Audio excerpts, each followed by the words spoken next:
حديث النور والصدق هو الداعي إلى الحق يجمعه البخاري ويهديه إلى الخلق.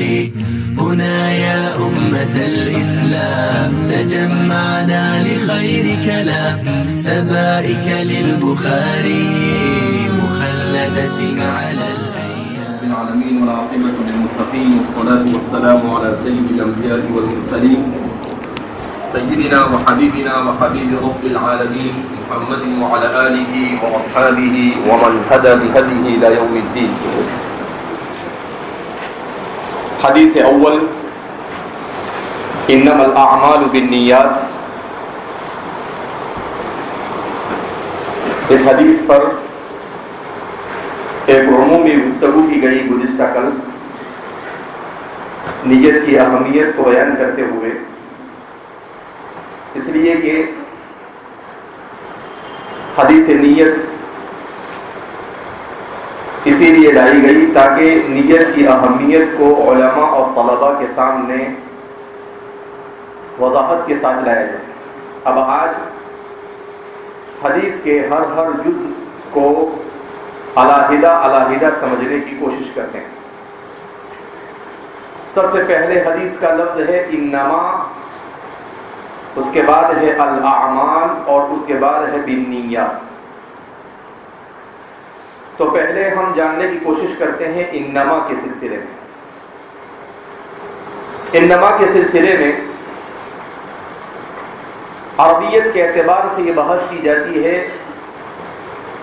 سب سے پہلی بحث تو یہ ہے کہ انما یہ مرکب ہے یا وسیط، یعنی انما یہ دو کلموں سے مل کر بنا ہے یا مکمل پورا ایک کلمہ. تو اس سلسلے میں بعض حضرات کا کہنا ہے کہ انما یہ بسیط ہے، یعنی حصر کے لیے مکمل انما کا استعمال کیا جاتا ہے، یہ کسی سے مرکب نہیں. جبکہ محدثین میں سے جمہور اور لغویین اور نحویین کا رجحان یہ ہے کہ انما یہ مرکب ہے. اب اگر یہ انما مرکب ہے تو کون سے دو کلمات سے مرکب ہے؟ تو اس سلسلے میں تین باتیں کہی جاتی ہیں. ایک قول یہ ہے کہ ان اور اس کے بعد جو ما ہے، تو اس ما کے سلسلے میں تین قول ہیں. ایک قول یہ ہے کہ ان کے بعد جو ما ہے یہ ماء نافیہ ہے. امام ابن حجر اسقلانی اور امام عینی ان دونوں حضرات کا رجحان یہی ہے کہ ان کے بعد جو یہ ما ہے یہ ماء نافیہ ہے. دوسرا قول یہ ہے کہ ان کے بعد جو ما ہے یہ ماء زائدہ ہے. یہ قول مرجوح ہے.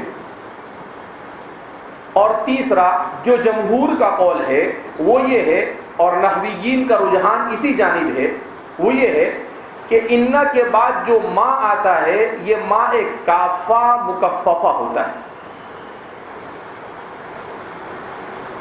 امام ابن حجر اسقلانی اور امام بدر الدین عینی کے اعتبار سے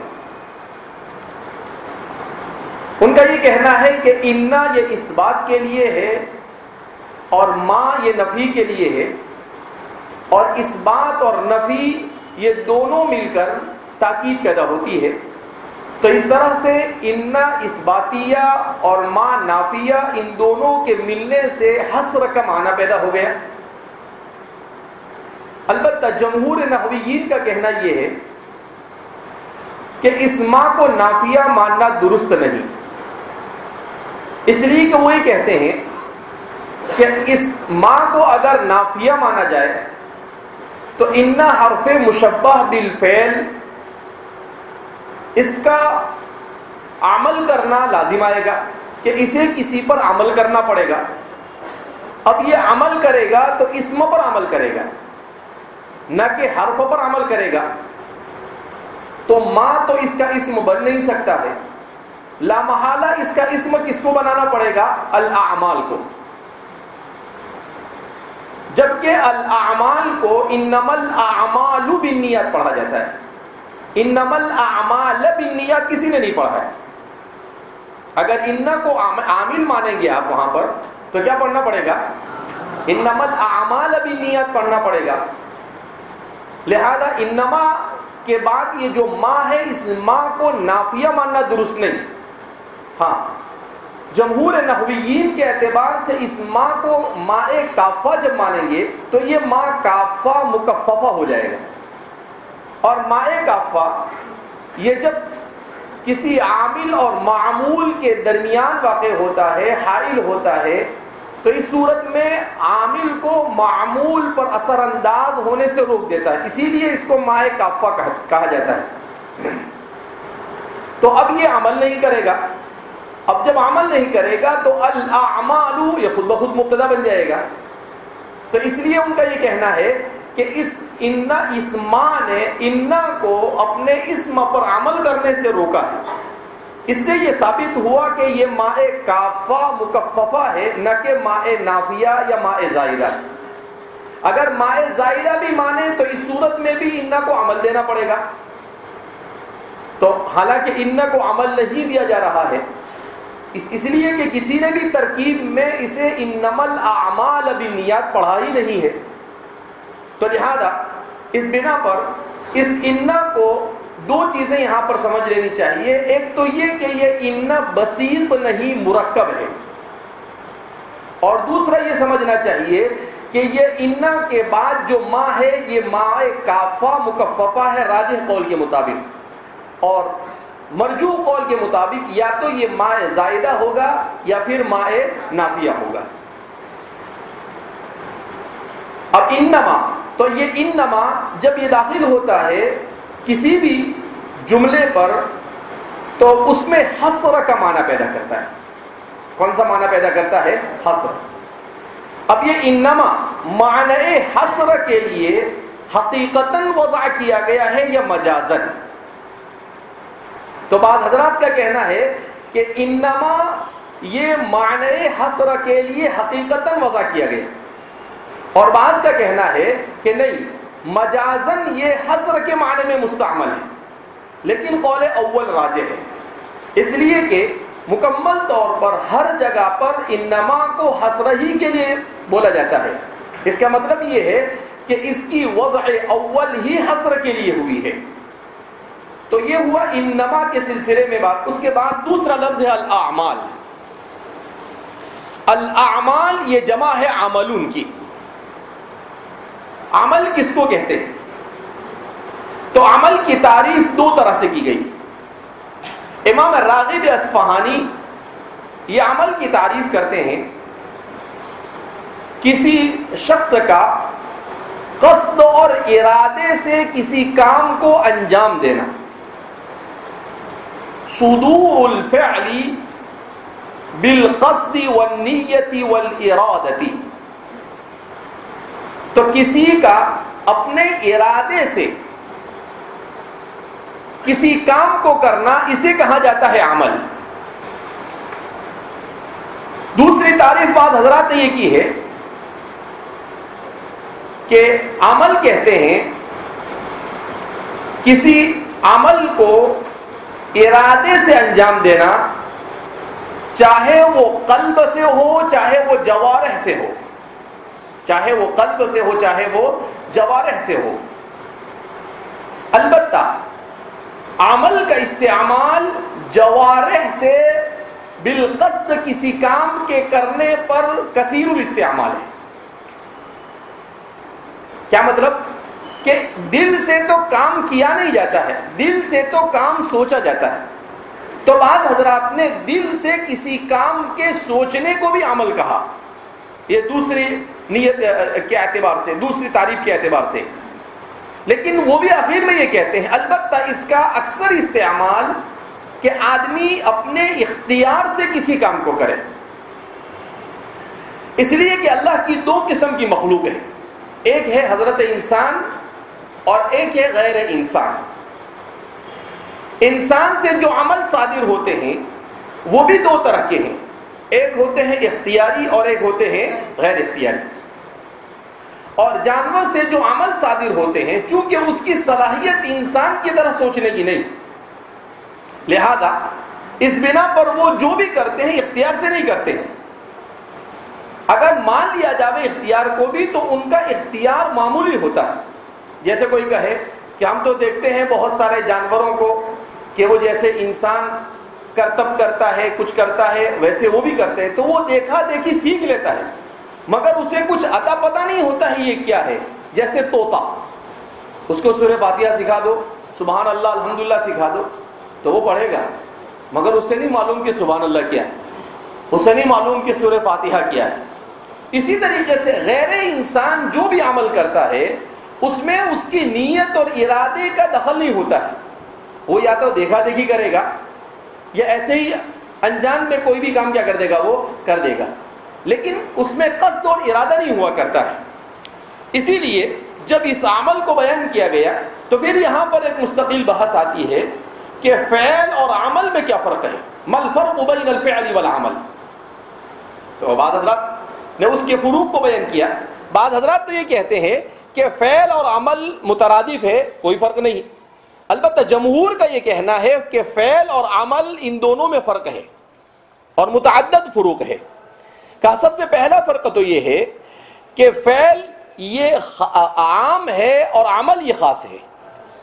فعل کہتے ہیں بالارادہ اور بلا ارادہ کسی کام کے کرنے کو، اور عمل کہتے ہیں بالارادہ کسی کام کے کرنے کو۔ تو ارادے سے کوئی کام کیا جاوے تو یہ کیا ہے، عمل، اس کو فعل نہیں کہیں گے۔ اور ارادہ کیا ہو یا نہ کیا ہو، جیسے آدمی نیند میں ہے اور نیند میں بکتا ہے آدمی، کبھی کبھی کچھ بھی بول رہا ہے، تو وہ جو بول رہا ہے وہ عمل نہیں ہے، وہ کیا ہے، وہ فعل ہے، کیونکہ اس کو خود کو ہی پتا نہیں کہ وہ کیا بول رہا ہے۔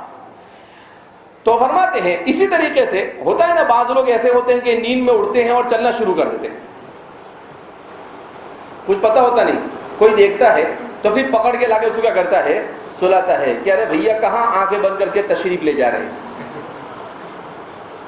اگر اس کو بیدار ہو جاوے اور صبح اسے پوچھا جاوے کہ آپ رات میں کہاں تشریف لے جا رہے ہیں، بولے نا میں تو سویا ہوا، تو اس کا جو یہ نیند میں جو کام ہوا یہ کیا ہے، فعل ہے، اس کو عمل نہیں کہہ سکتے، اس کو کیا نہیں کہہ سکتے ہیں، عمل۔ اب یہ میں پڑھا رہا ہوں، آپ سن رہے ہیں، یہ کیا ہے، فعل ہے یا عمل؟ یہ عمل ہے، یہ کیا ہے، عمل ہے۔ تو اسی کو بیان کیا کہ دونوں میں عموم خصوص کی نسبت ہے، کہ ایک عام ہے اور ایک خاص ہے، ایک میں ارادے کا دخل ہے اور ایک میں ارادے کا دخل ہو یا نہ ہو اس سے کوئی فرق پڑتا نہیں ہے۔ اب یہاں پر جو اعمال ہیں حدیث مبارکہ میں، اس اعمال سے کون سے اعمال مراد ہیں؟ تو اس سلسلے میں دو قول ہیں۔ ایک قول یہ ہے کہ الاعمال سے مراد یہاں پر اعمال شرعیہ، الاعمال سے مراد کون سے یہاں پر اعمال؟ اعمال شرعیہ، یعنی اعمال شرعیہ میں نیت کا ہونا ضروری۔ البتہ جمہور کا یہ کہنا ہے کہ نہیں، اعمال سے مراد یہاں پر عام ہے، اعمال عامہ، چاہے وہ شریعت سے تعلق رکھتے ہو یا نہ رکھتے ہو، انسان کے ہر عمل میں اس کی نیت کو دخل ہوتا ہے۔ اگر وہ دنیاوی بھی کام کرتا ہے مگر نیت اچھی کرتا ہے تو وہ دنیاوی کام بھی کیا بن جاتا ہے، عبادت بن جاتا ہے۔ کیا بن جاتا ہے، عبادت بن جاتا ہے۔ تو فرماتے ہیں کہ اعمال سے یہاں پر اعمال عامہ مراد ہے، کہ انسان جو بھی عمل اپنے قصد اور ارادے سے کرتا ہے اس عمل میں وہ نیت کو پیش نظر رکھے۔ جیسا کہ اس سے پہلے بھی میں نے آپ کو سمجھایا کہ آدمی کھاتا ہے اور کھاتے ہوئے یہ نیت کرے کہ میں اس لیے کھا رہا ہوں تاکہ کھانے سے میرے اندر طاقت پیدا ہو اور اس طاقت کی وجہ سے میں پڑھ سکوں، میں عبادت کر سکوں اللہ کی، تو اس کا یہ کھانا کیا بن گیا، عبادت۔ تو کھانا یہ عمل شرعی نہیں ہے بلکہ کیا ہے، انسان کا ہر انسان عمل کرتا ہے۔ جب ہر انسان عمل کرتا ہے تو اس کا مطلب یہ ہوا کہ یہ عمل شرعی نہیں ہے، جب عمل شرعی نہیں ہے مگر نیت کر دیا تو وہ عمل شرعی بھی کیا، عمل عام بھی کیا بن گیا، عبادت بن گیا. آدمی سویا، رات میں جلدی سو گیا 11 بجے 11:30 بجے. کیوں سو رہا کہ بھائی جلدی اس لیے سو رہا ہوں تاکہ صبح میں اٹھ کر کیا کروں، تہجد پڑھ سکوں. تو اس کا یہ سونا بھی کیا بن گیا، عبادت بن گیا. تو اس لیے فرماتے ہیں کہ کوئی بھی عمل، اسی لیے ہمارے محدثین جمہور فرماتے ہیں کوئی بھی عمل کرو، صرف نیت کا وہاں پر استحضار ہو گیا تو وہ عمل دنیاوی عمل بھی کیا بن جاتا ہے. شاہ عبدالعزیز صاحب محدث دہلوی رحمۃ اللہ علیہ کے بارے میں آتا ہے کہ آپ حج میں تشریف لے گئے تو آپ نے ایک آدمی کو دیکھا کہ وہ بیت اللہ سے کیا کیا ہوا ہے، چمٹا ہوا ہے. تو اللہ رب العزت نے آپ کو یہ ملکہ عطا کیا تھا کہ قلب کی کیفیت آپ پر ظاہر ہو جاتی تھی. تو آپ نے اس کے قلب پر توجہ کیا تو وہ چمٹ کر رو رہا ہے باب کعبہ سے. تو آپ اس طرح سے اپنے ہاتھ پر تعجب کرنے لگے. آپ کے ساتھ آپ کے مریدین، خادم وغیرہ طلبہ بھی ساتھ میں تھے آپ کے. پھر آپ طواف وواف کر کر واپس نکلے تو ایک آدمی کو دیکھا کہ مکہ کے بازار میں بیٹھا ہے، اس کی دکان پر بھیڑ ہے. آپ اسے دیکھ کر کھڑے ہو گئے اور وہاں بھی تعجب کرنے لگے. تو آپ سے پوچھا گیا کہ حضرت آپ نے 2 جگہ پر کھڑے ہو کر استعجاب کیا، تعجب کیا، کیا مطلب اس کا؟ تو آپ نے کہا کہ مجھ پر عجیب و غریب قسم کا انکشاف ہوا. کہ میں نے پہلے آدمی کو دیکھا کہ وہ کعبۃ اللہ سے چمٹ کر رو رہا ہے، دعائیں کر رہا ہے، مگر جب اس کے قلب پر توجہ کی تو دیکھا کہ اس کا قلب غافل ہے. اس کا قلب کیا ہے؟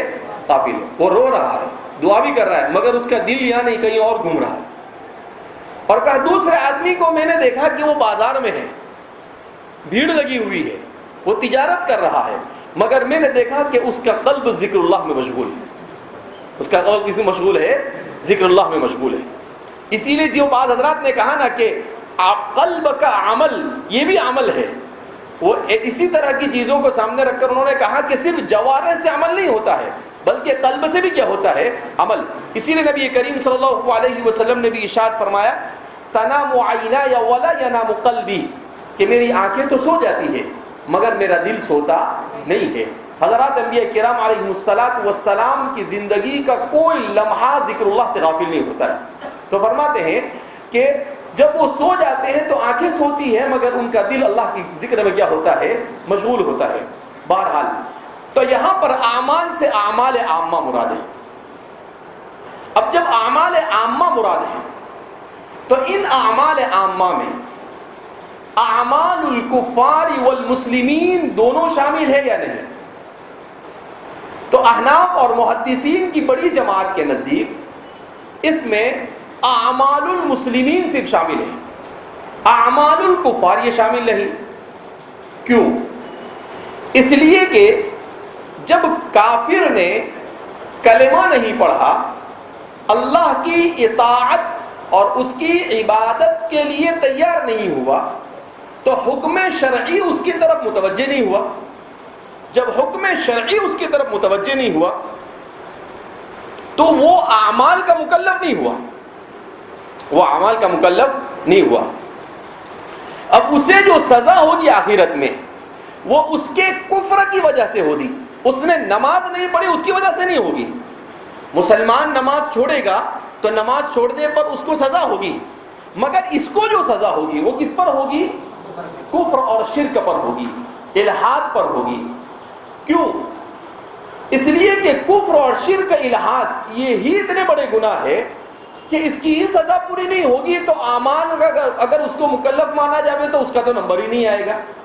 اس لیے حنفیہ کا اور محدثین کی ایک جماعت کا یہ کہنا ہے کہ اس اعمال میں اعمال مکلفین مراد ہے اور اعمال مکلفین یہ مسلمان ہیں. امام شافعی رحمہ اللہ اور دوسرے بعض محدثین کا کہنا یہ ہے کہ اس اعمال میں سب داخل ہیں، چاہے اعمال کفار ہو چاہے اعمال مسلم ہو. اس لیے کہ امام شافعی رحمہ اللہ کا مسلک یہ ہے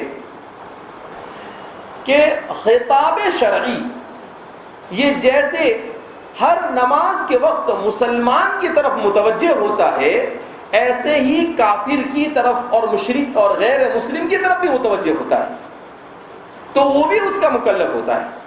لہذا اس کو جو سزا ہوگی آخرت میں وہ دگنی سزا ہوگی، ایک تو اس کے کفر اور شرک کی، اور دوسری ان عبادتوں کے نہ کرنے کی جس کا اسے مکلف کیا گیا تھا شریعت کی جانب سے. تو دونوں کی سزا اس کو ملے گی، دونوں کی سزا کیا ہوگی؟ اس کو ملے گی. تو اس لیے امام شافعی اور محدثین کی بڑی جماعت کا رجحان اس جانب ہے کہ اس اعمال میں اعمال مسلمین اور اعمال مسلمین کے ساتھ ساتھ اعمال مشرکین بھی کیا ہے؟ شامل ہے. گویا کہ حصر کل ہے، اور یوں کہا جائے گا انما الاعمال، اور اعمال میں اختیار آ گیا تو ہر وہ فعل جو انسان کے اختیار سے ہو، چاہے وہ مسلمان کی طرف سے ہو چاہے وہ کافر کی طرف سے ہو، اس میں نیت کا اعتبار ہوگا.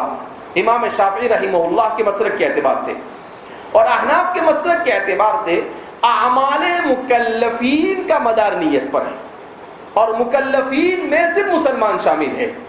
لہذا مسلمان کے عمل کا مدار کس کے اوپر ہے؟ نیت پر ہے.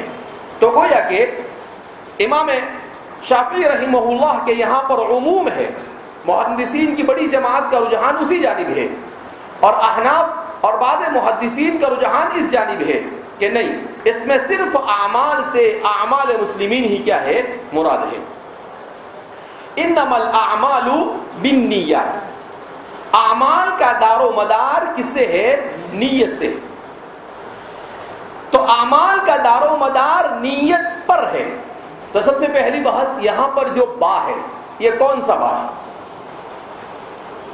اس لیے کہ شرح میات عامل میں آپ نے پڑھا کہ با جو ہوتا ہے یہ الصاق کے لیے آتا ہے، با استعانت کے لیے آتا ہے، با تبریک یعنی برکت کے لیے آتا ہے، اور با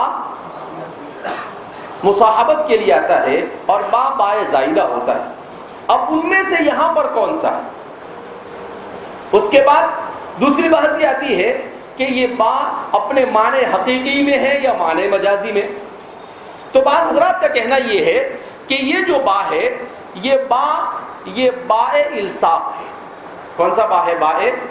کیا مطلب؟ کہ ہر عمل کے ساتھ نیت جڑی ہوئی ہے، ہر عمل کے ساتھ نیت کیا ہوئی ہے؟ جڑی ہوئی ہے.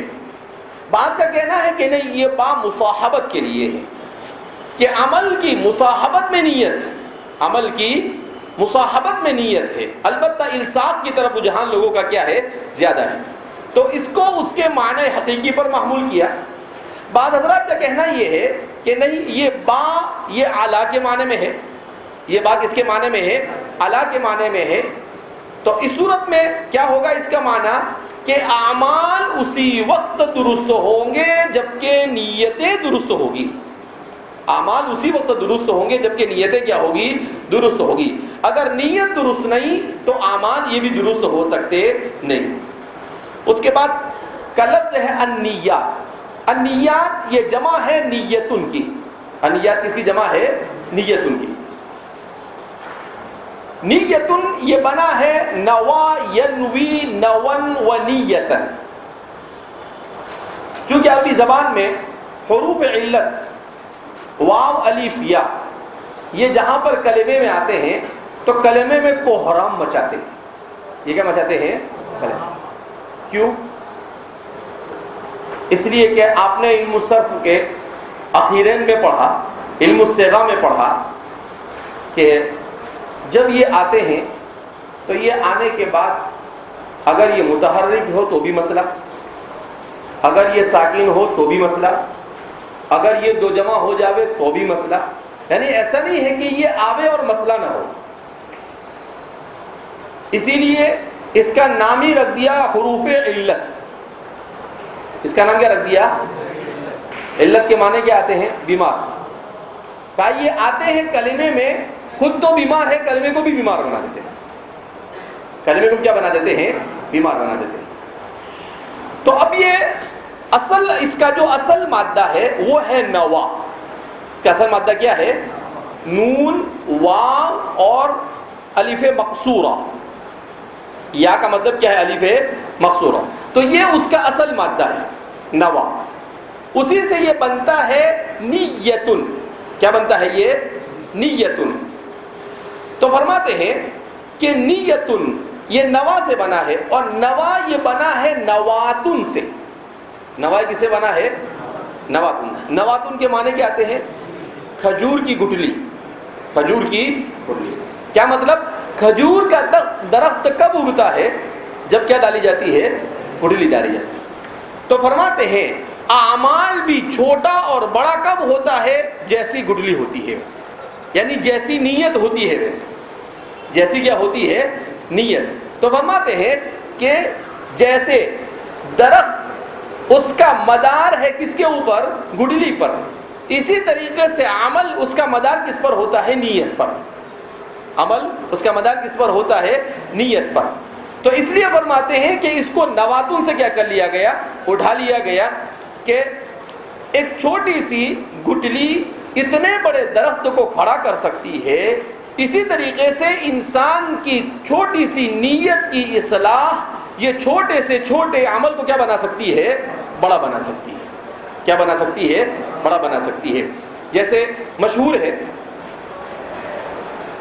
خواجہ اسلام نے اپنی کتاب مرنے کے بعد کیا ہوگا، اس میں ایک واقعہ لکھا ہے کہ ایک آدمی کا انتقال ہوا. اس نے اپنے پیچھے اپنی بیٹی چھوڑی.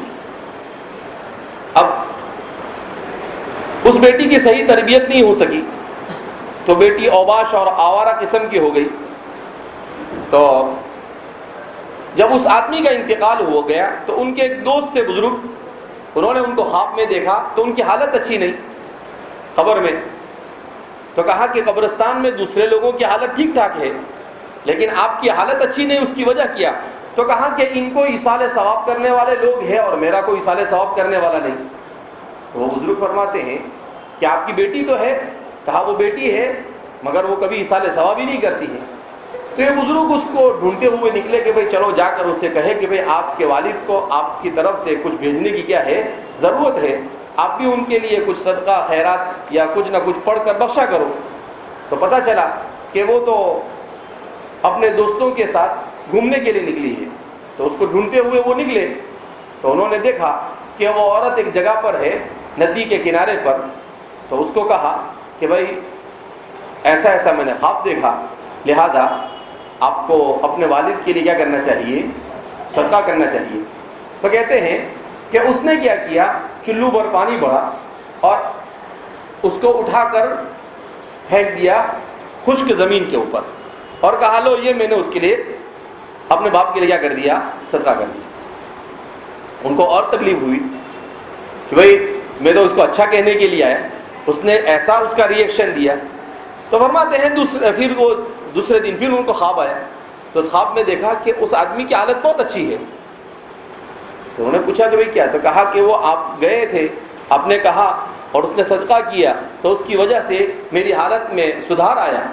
کہا اس نے تو کچھ صدقہ نہیں کیا، اس نے تو ایسے ہی پانی اٹھا کر پھینک. کہا ہاں ایسا ہی ہوا. اس نے ایسے ہی پانی اٹھا کر پھینکا. ایک اللہ کی مخلوق چھوٹا سا کیڑا وہاں پر بغیر پیاس کے بہت دنوں سے بیٹھا ہوا تھا. اتفاق سے وہ پانی کیا ہو گیا؟ اس کے منہ میں چلا گیا. تو اللہ کو یہ اس کا صدقہ وسن آ گیا اور اس کے بدلے میں میری کیفیت کو کیا کر دیا؟ اللہ نے صحیح کر دیا. تو اس کو کہتے ہیں کیسا عمل ہے؟ چھوٹا سا عمل. حالانکہ اس کی نیت تو پتہ نہیں کیا ہے کیا نہیں، اللہ عالم بحقیقت الحال. لیکن ہو سکتا ہے اس کی نیت درست ہو. دیکھنے والے نے یہ دیکھا کہ اس نے مذاق کیا ہے صدقے کا، لیکن ہو سکتا ہے کہ اس کے پاس کچھ نہ ہو تو اس نے سوچا ہو کہ کچھ نہیں تو کم سے کم پانی ہی کیا کر دیا جاوے، جتنا اپنے پاس ہے اتنا ہی صدقہ کر دیا جاوے. تو اس کو کہتے ہیں کہ چھوٹا سا عمل انسان کو، مرے ہوئے انسان کو فائدہ پہنچا سکتا ہے.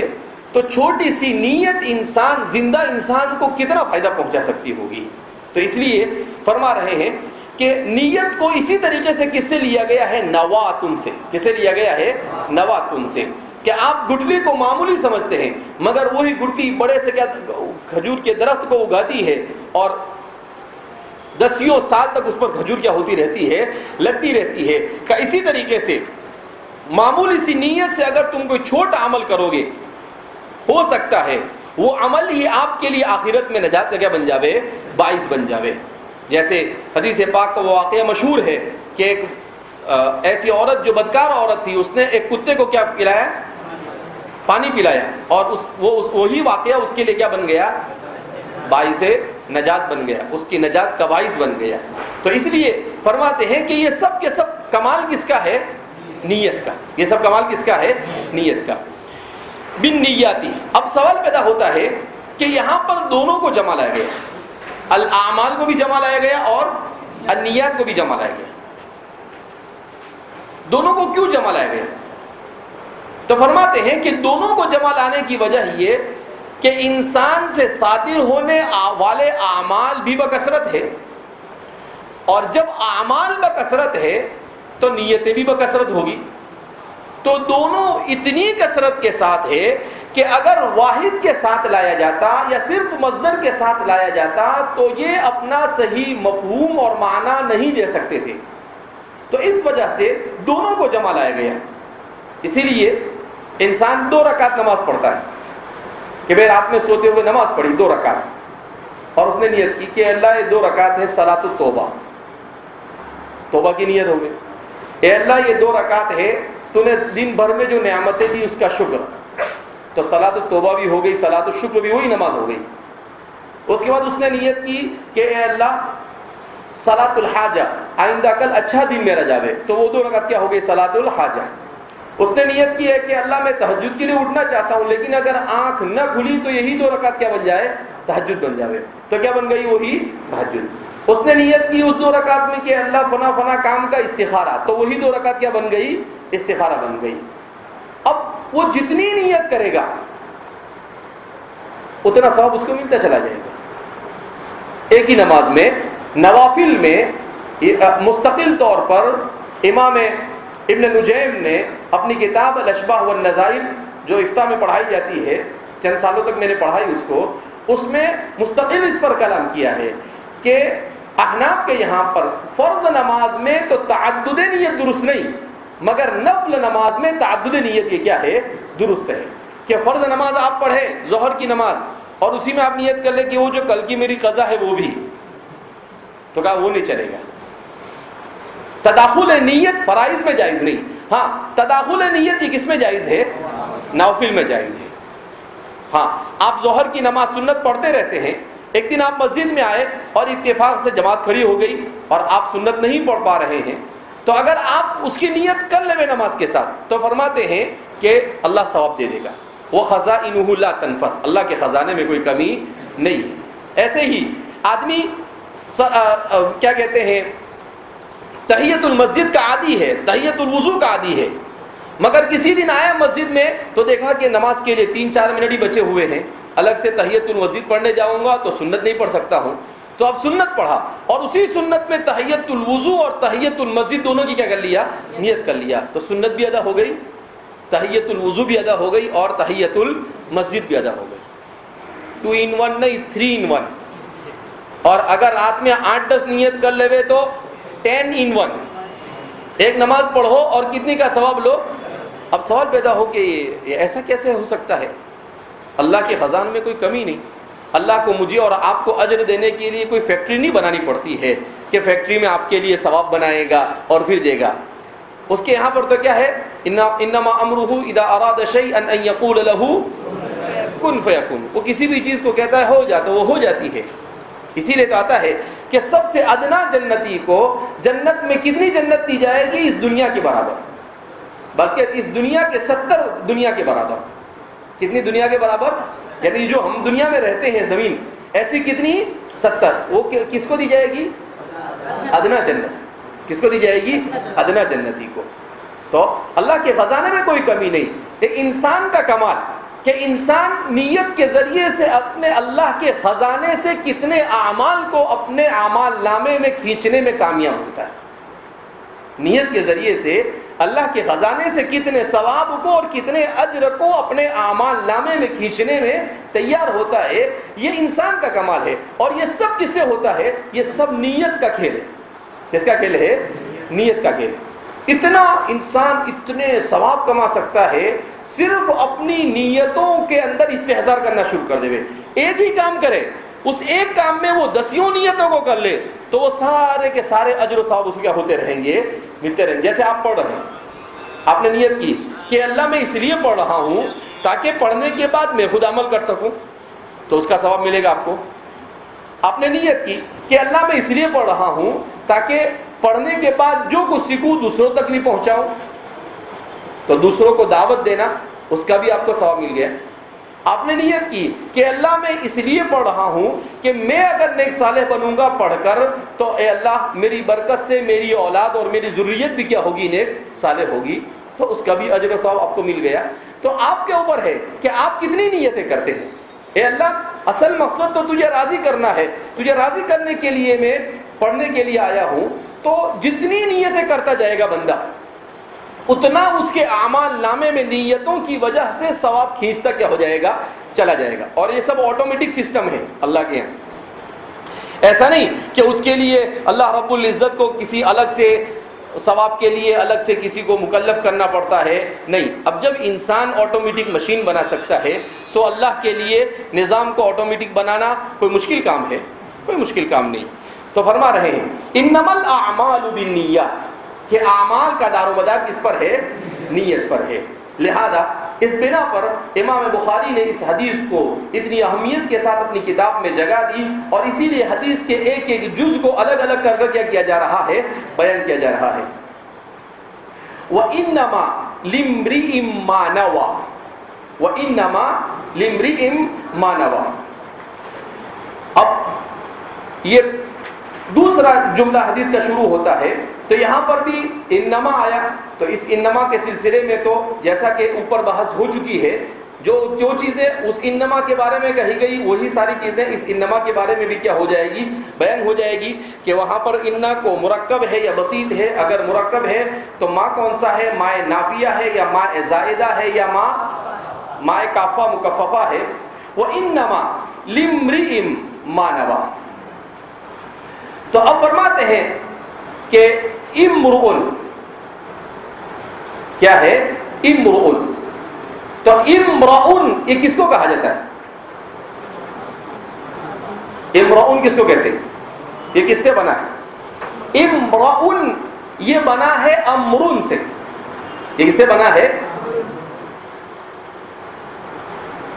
انسان کو بھی انسان کے ساتھ ساتھ اس کو امرؤن بھی کہتے ہیں, مرد کو بھی, اور عورت کو امرأتن کہتے ہیں. یہاں پر عموم مراد ہے. تو اس کو بھی کیوں کہا جاتا ہے؟ اس لیے کہ اللہ کی مخلوق میں اوامر کا مکلف یہی ہے. اللہ کی مخلوق میں اوامر کا مکلف, یعنی مکلف جو ہے جس کے طرف اللہ کا حکم متوجہ ہوتا ہے, وہ کون ہے؟ حضرت انسان. وہ کون ہے؟ حضرت انسان. لہذا اسی مراد تو انسان کو انسان بھی کہتے ہیں, انسان کو بشر بھی کہتے ہیں, انسان کو امرؤن بھی کہتے ہیں. کیوں؟ اس لیے کہ انسان متعدد چیزوں کے مجموعے کا نام ہے. اس کو انسان اس لیے کہتے ہیں کہ یہ انسیت سے بنا ہے. کسی نے کہا کہ اس کو انسان اس لیے کہتے ہیں کہ یہ نواسہ سے بنا ہے. نواسہ کے معنی متحرک ہونا, اور یہ دائم الحرکہ ہے, ہمیشہ ہلتا رہتا ہے. اسی لیے ایک بہت بڑے نحوی تھے, ان کو نواس کہتے تھے, امام نواس. کیوں نواس کہتے تھے ان کو؟ تو کہتے ہیں کہ یہ ان کے کان کی جو, جس کو یہ کہتے ہیں ہم کان کی لو کہتے ہیں نا, ایک کان کی لو سے دوسرے کان کی لو تک وضو میں پڑھتے ہیں نا, تو یہ اتنی باریک تھی کہ وہ ہمیشہ کیا ہوتی رہتی تھی, ہلتی رہتی تھی. وہ بات کرے یا نہ کرے, وہ چپ چاپ بیٹھے یا وہ سوئے ہو, اتنی باریک تھی کہ وہ ہلتی رہتی تھی. تو ان کا نام ہی رکھ دیا لوگوں نے نواسن, یعنی وہ آدمی جس کے کان کی لو ہمیشہ کیا ہوتی رہتی ہے, ہلتی رہتی ہے. محی الدین الدرویش نے الاعراب و بیانہ کے اندر میں اس تفصیل کو بیان کیا ہے. تو کسی نے کہا کہ یہ نسیان سے بنا ہے, اس لیے کہ یہ بھلکڑ ہے, چیزوں کو بھول جاتا ہے. اور انسان کا چیزوں کو بھول جانا یہ بھی اس کے لیے رحمت ہے. اگر ہر چیز انسان یاد رکھتا تو انسان دنیا میں جی بھی نہیں سکتا. تو اللہ کیا کرتے ہیں، اللہ نے جو چیز انسان کو ڈپریشن کا شکار کر سکتی ہے ایسی چیزوں کو انسان کو اللہ کیا کر دیتا ہے، بھلا دیتا ہے۔ اسی لیے کہتے ہیں کہ اگر عورت اپنے درد زہ کو نہ بھولے تو ایک بچہ پیدا کرنے کے بعد دوسرا بچہ پیدا ہی نہیں، مگر وہ بھول جاتی ہے۔ کتنی تکلیف ہوتی ہے کہ حضرت مریم علیہ السلام جیسی اللہ کی اتنی پاکیزہ بندی اور صابرہ بندی، وہ کیا کہتی ہے، کیا کہتی ہے مریم علیہ السلام، یا لیتنی کنت نسیا منسیا۔ یہ کب کہا آپ نے؟ جب آپ کو درد زہ شروع ہوا تو کیا کہا، یا لیتنی کنت نسیا منسیا، ہائی کاش کہ میں مر کر بھلا دی گئی ہوتی۔ کہا کہ یہ تو جب اتنی بڑی صابرہ عورت جس کے ذریعے سے اللہ رب العزت نے ایک معجزے کو ظاہر کیا، جب وہ ایسا کہہ سکتی ہے تو اسی سے اندازہ لگایا جا سکتا ہے۔ اسی لیے تو کہتے ہیں کہ زندگی بھر بھی ماں کی خدمت کرنے سے اولاد اس کی صرف جو درد زہ ہوتا ہے اس درد زہ کا حق بھی ادا نہیں کر سکتا ہے۔ دوسرے ساری تکلیفیں جو برداشت کرتی ہے بڑے کرنے کے لیے وہ تو الگ ہے۔ تو اس لیے تو اللہ نے انسان کو بنایا ایسا کہ وہ چیزوں کو بھول جاتا ہے۔ ہوا کبھی 2-4 دن یاد رہتا ہے، 15 دن یاد رہتا ہے، 20-25 دن، مہینہ، اس کے بعد تو کیا ہوتا ہے، وہ بھول جاتا ہے۔ اب آپ کہیں کہ بھولنے کی بیماری تو اچھی بیماری نہیں، تکلیف دہ چیزوں کو بھولنا رحمت ہے، لیکن سبق کی چیزوں کو یاد رکھنا یہ زحمت ہے۔ اگر اس کو بھول جاتے ہیں آپ تو یہ تو بہت بڑی مصیبت ہے۔ اب آپ کہیں کہ یاد نہیں رہتی ہے تو نہیں کیوں رہتی ہے؟ جیسے انسان تکلیف کو اگرچہ بھول جاتا ہے مگر کوئی تکلیف دینے والا سامنے آتا ہے تو اس کو فوراً کیا ہو جاتا ہے، یاد آ جاتا ہے۔ ایسے ہی علم انسان کے پاس ایسا دماغ میں بیٹھا ہوا ہونا چاہیے کہ جس چیز کو پڑھا جب اس پر نظر جاوے تو نظر جا کر آپ کو بھی سبق کیا ہو جانا چاہیے، یاد آ جانا چاہیے کہ بھئی ہاں یہاں پر انما میں یہ بتلایا گیا تھا، الاعمال میں یہ بتلایا گیا تھا، النیات میں یہ بتلایا گیا تھا۔ تو بہرحال تو امرون، تو انسان کو امرون بھی کہتے ہیں، انسان بھی کہتے ہیں، اس کو بشرون کہتے ہیں جنن کے مقابلے میں۔ بشرون کس کے مقابلے میں کہتے ہیں اس کو؟ جنن کے مقابلے میں، اس لیے کہ جن کیا ہے، من حیث لا ترونہ، کہ ہم ان کو دیکھ نہیں سکتے ہیں، اسی لیے اس کو جن یا جن، اس کے معنی ہی کیا آتا ہے، اوجل ہونا۔ جنت کو بھی جنت کیوں کہتے ہیں؟ اس لیے کہ ہماری نظروں سے اوجل ہے، یا وہ اتنے درخت اس میں لگے ہوئے ہیں کہ باہر سے نظر نہیں آتی ہے۔ اسی طریقے سے جن کو بھی جن اسی لیے کہتے ہیں کہ وہ ہمیں نظر نہیں آتے ہیں۔ تو اس کے مقابلے میں انسان کو بشرون کہتے ہیں، بشر کے معنی ظاہر ہونے والا، کہ وہ نظر نہیں آتا ہے اور یہ کیا ہوتا ہے، نظر آتا ہے۔ تو انسان کو، انسان کہاں، اس میں بھی انسان کی خصوصیتیں ہیں، اس کو بشر کہاں، اس میں بھی خصوصیتیں ہیں، اس کو امرؤن اور امرأتن کہاں، اس میں بھی کیا ہے، خصوصیتیں ہیں۔ اب ظاہر سی بات ہے انسان جو اللہ کا خلیفہ ٹھہرا، وَقَالَ رَبُّكَ لِلْمَلَائِكَةِ إِنِّي جَاعِلٌ فِي الْأَرْضِ خلیفہ جو کہا، تو ظاہر سی بات ہے کہ جو آدمی جتنا بڑا ہوتا ہے اس کے اتنے سارے القاب ہوتے ہیں۔ جو آدمی جتنا بڑا ہوتا ہے اس کے اتنے کیا ہوتے ہیں۔ اب اللہ کی ذات بہت بڑی ہے تو اللہ کے نام بھی بہت زیادہ ہے۔ رسول اللہ صلی اللہ علیہ وسلم کی ذات بہت بڑی ہے تو آپ صلی اللہ علیہ وسلم کی بھی بہت سارے نام ہیں۔ ایسے ہی انسان بہرحال اللہ کی مخلوق میں سب سے اہم ہے۔ اس لیے ہم دیکھتے ہیں کہ بقرتن کو بقرتن کہتے ہیں، اس کے علاوہ دوسرا کوئی اس کے لیے نام نہیں ہے، کیوں کہ وہ اس کے لیے اتنا ہی کافی ہے، 2-4 نام اس کے لیے ضرورت نہیں۔ لیکن انسان کو ضرورت ہے تاکہ ہر ناحیے سے اس کی حقیقت کھل کر سامنے آئے، ہر ناحیے سے اس کی حقیقت کیا ہو جاوے، اس کی حقیقت کھل کر سامنے آئے۔ تو انسان خود جب اپنی حقیقت کو جانے گا تو ظاہر سی بات ہے وہ ایسا انسان اپنے آپ کو بنانے کی کیا کرے گا، کوشش کرے گا۔ وَإِنَّمَا لِامْرِئٍ مَّا نَوَىٰ، اور انسان کے لیے وہی ہے جس کی وہ کیا کرتا ہے، نیت کرتا ہے، جس چیز کی وہ نیت کرتا ہے وہی اس کے لیے ہوا کرتا ہے۔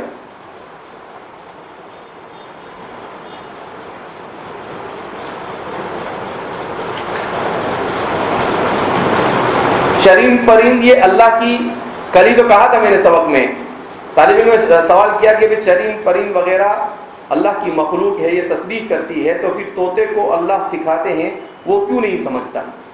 ارے طوطا نہیں، کوئی بھی نہیں سمجھتا ہے، انسان کے علاوہ کسی کو سمجھتا ہی نہیں ہے. جو مخلوق اللہ کا ذکر کر اس کو جتنا اللہ نے سکھایا اتنا ہی وہ کرتا ہے, اس سے زیادہ کچھ نہیں کرتا ہے. ابھی میں گزشتہ ہفتے جب دلی جا رہا تھا تو ہمارے گاؤں میں بھی گیا. ہمارا گاؤں ہے وستان شریف, قریۃ صغیرۃ صغیرۃ جدہ, چھوٹا سا گاؤں ہے. ہمارا گاؤں ہے, اس میں کتنے گھر ہے؟ صرف ہمارے چچا کا گھر ہے, ایک ہمارا گھر ہے, اور ہمارے چچا والد صاحب کے چچا زاد بھائی ہے 4-5 ان کے گھر ہے. تو کل ملا کے مسلمانوں کے 8-10 گھر ہے. یہ چھوٹا سا ہمارا گاؤں ہے. اور اس کے علاوہ دوسرے یہ جو کام کرنے والے ہوتے ہیں ان لوگوں کے کچھ مکانات ہیں جو ہمارے گھروں میں آ کر کیا کرتے ہیں, کام کرتے ہیں. وہ چھوٹا سا گاؤں ہے. تو وہاں پر میں گیا تو میں نے دیکھا کہ بالکل جیسے ہی گھر میں داخل ہوتے ہیں تو وہاں پر بڑی سی کھجور کا درخت لگا ہوا ہے. اس کھجور کے درخت پر وہ جو چڑیا آتی ہے نا وہ گھونسلے بناتی ہے, وہ بہت خوبصورت ہوتا ہے. تو میں نے دیکھا کہ وہ پورے کھجور کے درخت پر گھونسلے بنا کر چڑیا کیا کرتی ہے, رہی. تو مجھے بڑا اچھا لگا. بہت دیر تک میں کھڑے کھڑے کیا کرتا رہا, اس کو دیکھتا رہا, اس کی چہچہاہٹ, اور پھر وہ اپنے گھر بنا رہی ہے. تو بڑا خوبصورت منظر. تو اللہ اس کو سکھاتا ہے. تو میں نے اس سے پہلے بھی آپ سے کہا تھا کہ وہ جو گھر ہوتا ہے اس میں اس کا بیڈ روم بھی ہوتا ہے, اس کا کچن بھی ہوتا ہے, اس کا اسٹاک روم بھی ہوتا ہے, کھانے کا ساری چیزیں اس کے اندر ہوتی ہے. آج کی سائنس نے اس پر جب ریسرچ کیا تو کہا کہ اس کے اندر میں اسٹاک روم بھی ہوتا ہے جس میں وہ اپنی کھانے پینے کی چیزیں لا کر کیا کرتی ہے, اسٹاک کرتی ہے. تو کہا اتنی اچھی انجینئرنگ سے وہ بناتی ہے کہ ہمارا اچھا آرٹیکل اور انجینئر بھی اس کے سامنے کیا ہو جاتا ہے, فیل ہو جاتا ہے. تو یہ سب اللہ اس کو ریڈی میڈ سکھا دیتا ہے. اس کو آرکیٹیکٹ سیکھنے کے لیے کسی انجینئرنگ کالج میں جانے کی ضرورت نہیں, وہ پیدائشی آرکیٹیکٹ ہوتی ہے. تو یہ طوطا جو ہے اصل میں کمال جو ہے جو چیز بولتا ہے تو اس چیز کا سمجھ میں آنا, اس میں کمال 2 چیزوں کا ہے. ایک تو پھیپھڑے سے جو آواز نکلتی ہے وہ آواز ہمارے گلے میں آ کر کیا بنتی ہے, جو تار جیسے بنے ہوئے ان تاروں کو کیا کرتی ہے, وہ ٹکراتی ہے, حرکت دیتی ہے. حرکت دینے سے اس میں ایک قسم کی آواز, مخصوص آواز پیدا ہوتی ہے. پھر جب وہ مخارج کی جگہ پر جا کر ٹکراتی ہے تو مخارج نکلنا کیا ہوتے ہیں, شروع ہوتے ہیں. تو اس میں ایک تو آواز کو دخل ہوتا ہے اور دوسرا دخل زبان کو ہوتا ہے. تو آپ دیکھنا دوسرے پرندوں کی زبان اور طوطے کی زبان اور انسان کی زبان, تو طوطے کی جو زبان ہوتی ہے وہ انسان کی زبان کے مشابہ ہوتی ہے. طوطا جو ہوتا ہے اس کی زبان کیسی ہوتی ہے, اسی لیے وہ انسان کی طرح بولنا سیکھ جاتا ہے. لیکن دوسرے جو پرندے ہیں وہ انسان کی طرح بولنا سیکھتے نہیں. تو اللہ نے تو اس کی زبان ایسی بنائی گئی کہ وہ اس کے اوپر محنت کی جاوے تو وہ بولنا تو سیکھ جاتا ہے, مگر اس کو یہ نہیں معلوم ہوتا ہے کہ اللہ کا معنی کیا ہوتا ہے. اس کو یہ معلوم ہوتا, انسان اختیار سے بولتا ہے, اس کو کچھ معلوم نہیں ہوتا. اب آپ کے اس کو کیوں معلوم نہیں, ارے بھائی اللہ نے اس کو مکلف نہیں کیا ہے, اللہ نے اس کو اتنی فہم اور فراست نہیں دی ہے. کیوں کہ اللہ انسانوں کی طرح اللہ کی چھوٹی چھوٹی مخلوق کو بھی اتنی ہی سمجھ دے دیتی تو انسان کے لیے دنیا میں رہنا مشکل ہو جاتا. ارے بھائی اللہ کی یہ ساری مخلوق اگر اتنی کیا ہو جاتی, انسان کی طرح کیا ہو جاتی, سمجھدار ہو جاتی, تو مجھے اور آپ کو جینے دیتے, یہ جینے بھی نہیں دیتے. تو یہ سب اللہ کا نظام ہے. اللہ نے ان کو محدود سمجھ دی ہے, جتنی کی ان کو ضرورت ہے. ان کو اتنی ضرورت ہے کہ بھئی وہ جب کھانا کھائے تو وہ ناک سے سونگھ لیتے ہیں کہ بھئی یہ چیز میرے لیے کھانے کے قابل ہے یا نہیں, یہ گھاس میں کھا سکتا ہوں یا نہیں, یہ پتا میں کھا سکتا ہوں یا نہیں, بس اس کے علاوہ اور کچھ نہیں. تو اس کو اتنا ہی سمجھتا, اس کے علاوہ اور دوسرا اس کو کچھ سمجھتا, اور یہ اچھا ہے, اور یہ کیا ہے, اچھا ہے. اگر اس کو سمجھا دیا جاوے تو ظاہر سی بات ہے کہ پھر انسان کے لیے زمین پر رہنا کیا ہو جائے گا, مشکل ہو جائے گا. کیونکہ اللہ نے ان سب کو اللہ نے انسان کے تابع بنایا ہے, اور تابع بنانے کے لیے متبوع کا یہ یعنی ایک ہوتا ہے تابع اور ایک ہوتا ہے متبوع. تو جو تابع ہوتا ہے اس کا کمزور ہونا اور جو متبوع ہوتا ہے اس کا قوی اور مضبوط ہونا ضروری ہے. جیسے انجن ہے نا, اور پیچھے ڈبے ہوتے ہیں. اب جتنی طاقت انجن میں ہے, ہر ڈبے میں بھی اگر اتنی طاقت دے دی جاوے تو گاڑی چلے گی؟ نہیں چل سکتی. تو ان سارے ڈبے وہ خالی ہوتے ہیں, کچھ نہیں ہوتا ہے. وہ صرف اس انجن کے ساتھ کیا ہوتے ہیں, فٹ ہوتے ہیں. وہ انجن جتنا فاسٹ جائے گا وہ اس کے ساتھ بھاگتے رہیں گے. اور دوسرے میں بھی انجن میں وہی چیزیں اگر رکھ دی جاوے تو ایک فاسٹ بھگائے گا, دوسرا جو پیچھے بیٹھا ہوا ہے وہ بریک مارے گا, تیسرا ہے وہ سلو چلائے گا. تو ظاہر سی بات ہے وہ چل ہی نہیں سکتی. تو ایسے ہی اللہ نے جو مخلوق بنائی, اس مخلوق میں ایسا نظام بنایا ہے کہ حضرت انسان کو انجن بنایا ہے اور دوسرے سارے لوگوں کو ڈبے کی طرح انسان کے پیچھے کیا کر دیا ہے, جوڑ دیا ہے. انسان جیسی محنت اس پر کرتا ہے وہ برابر انسان کے تابع ہوتے چلے جاتے ہیں. اسی لیے آج تک کہ بندر چاند پہ گیا؟ ارے بھائی گیا نہیں گیا نا. پرندے اڑتے ہیں نا, کتنا اوپر اوپر جاتے ہیں, لیکن کبھی ہوا سنا کہ بھئی چیل چاند پر جا کر آئی؟ نہیں, انسان جا کر آئے. اور وہاں پر ابھی تو چاند پر زمین بھی بکنے لگی. کیا بکنے لگی؟ یہ بات الگ ہے کہ بعض لوگ یہ کہتے ہیں کہ انسان چاند پر گیا نہیں ہے, جھوٹی. ایسی حقیقت ہے جا کر آیا ہے. حقیقت کیا ہے؟ جا کر آیا ہے. ہاں اتنا ہے کہ چاند پر انسان کے لیے رہنا دشوار, اس لیے کہ چاند پر آکسیجن نہیں. چاند پر کیا نہیں ہے؟ آکسیجن نہیں. ابھی آکسیجن سمجھ میں آ گیا کورونا سے. آکسیجن کس کو کہتے ہیں؟ تو وہ آکسیجن وہاں پر نہیں ہے. تو کہتے ہیں کہ اس کو وہاں پر جائے گا, لیکن وہاں جانے کے بعد کیسا ہے, وہ چاند پر جیسے زمین پر انسان چلتا ہے بغیر سہارے کے ویسے چل نہیں سکتا ہے. اس کو کیا کرنا پڑے گا؟ چلنے کے لیے سہارا لینا پڑے گا. وہ ہوا میں معلق جیسا رہے گا, زمین پر وہ لگا نہیں رہے گا کیونکہ آکسیجن نہیں وہاں پر. تو اس کو زمین سے لگنے کے لیے سہارا لینا پڑے گا. اس کو سانس لینے کے لیے وہاں آکسیجن نہیں ہے تو اس کو کیا لگانا پڑے گا؟ جیسے یہاں پر آکسیجن کے سلنڈر لگاتے ہیں ویسے ہی وہاں پر بھی آکسیجن کے سلنڈر پیچھے لگے ہوں گے اور وہ اس کو لگانے پڑیں گے. تو اتنا آسان زندگی نہیں وہاں پر. جو وہاں پر زمین خریدیں گے وہ سب سے بڑے بیوقوف. بیچنے والے تو بیوقوف ہے ہی, لیکن اگر کوئی خریدتا ہے تو وہ اس سے بڑا بیوقوف. اس لیے کہ جہاں پر اتنی مشکل زندگی ہے وہاں پر رہ کر کیا کرے گا انسان؟ اب بولے گا وہ تو انجوائے کے لیے. یہ بھی کوئی انجوائے ہے؟ جہاں سانس نہیں لے سکتے آپ, جہاں ڈھنگ سے چل نہیں سکتے ہیں. ارے اللہ نے اتنی خوبصورت دنیا بنائی, بہت شوق ہے انجوائے کرنے کا, پہاڑ پہ چلا جا کہیں پر. اور زیادہ شوق ہے سمندر کے کنارے پر چلا جا, کسی جنگل میں چلا جا. لیکن چاند تو کوئی چیز, وہ چاند تو اللہ نے حسبان بنایا ہے, اس کو رات اور دن اور مہینوں کی تاریخ کے لیے ہمارے لیے بنایا. اس لیے نہیں بنایا اللہ نے کہ انسان وہاں جا کر کیا بنائے, وہاں پر گھر بنائے. اگر اسی لیے بنایا ہوتا تو اللہ وہاں پر آکسیجن کا سب کا کیا کرتا, انتظام کرتا.